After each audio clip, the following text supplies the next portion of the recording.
Hey Mike, you got any updates on any of the DNA stuff that's going on? Yeah, I do. I've been in contact with Richard Stubstad, and I think anybody out there who has been paying attention to the Bigfoot DNA story will probably recognize his name. Richard Stubstad is kind of new to the Bigfoot scene because he didn't even care about Bigfoot till a few years ago. He got involved in it, and then when he found out that there's actually DNA possibilities, he decided to become very active. And the first thing he did was seek out some of the people that are doing DNA work and ask if, as a statistician, he could be a part of the project, because a lot of the DNA work has to do with statistics. So he ended up being a part of the initial project with Melba Ketchum in Texas. He was there. He went to the lab in Texas. He met her there in person. And he was also the man who I met when I flew to Los Angeles to have our tooth tested. So he was the man who took me to the dentist, and they took the extraction from my tooth to use, to try and get some DNA from. And he and Melba had a little difference of opinion, and I won't go into details about all of that. He's talked about that. It's been talked about online. You can look it up. Robert Lindsay has written about it on his blog, and there's been back and forth there with Richard Stubstad. And Richard has published his own little paper about DNA based on the mitochondrial DNA testing that he was involved with Melba Ketchum at her lab. He was there when they took and took a look at and started analyzing the mitochondrial DNA from 2 or 3 different samples from different parts of North America. And he's already written that the DNA from these samples, which are believed to be the Bigfoot samples, that they came from a Bigfoot, indicated that the mitochondrial DNA was from a human mother.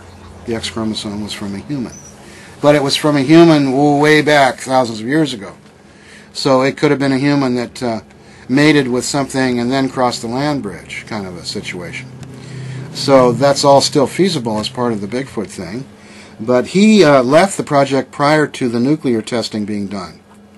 And apparently Melba's really the only one who knows how that testing has turned out with any of the samples she's had.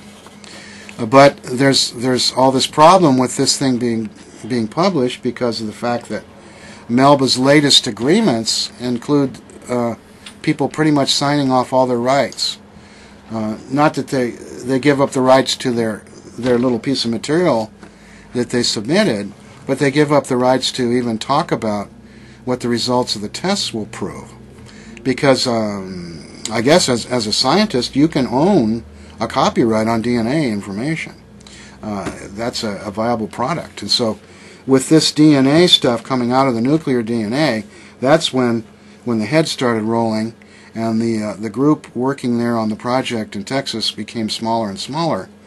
And so what we're doing is we're working with Richard Stubstad now. This other DNA project, the Ketchum project, is all hung up now because of litigation and whatever, and timing, I suppose. But Richard says, well, there's nothing wrong with us doing another project similarly. That'll only corroborate it. So I've agreed to give him a little piece of our tooth. Luckily, I kept most of the tooth intact in my hands. So I'm going to give him a little piece of our tooth, and I would encourage any of you out there who maybe were aware of what was happening, and then time passed and you went, oh my God, I've got some hair. I wish I could have got it to them in time. Well, there's still time. And if you check out Richard Stubstad, Stubstad, online, you'll find how to get in touch with him. Or you can contact me online, and I can tell you about where you could send a sample if you have what you think is a Bigfoot sample, some tissue, a toenail, some hair, some saliva, I don't know, anything like that. If you think you have some Bigfoot material, well, there's going to be some more tests done in another lab.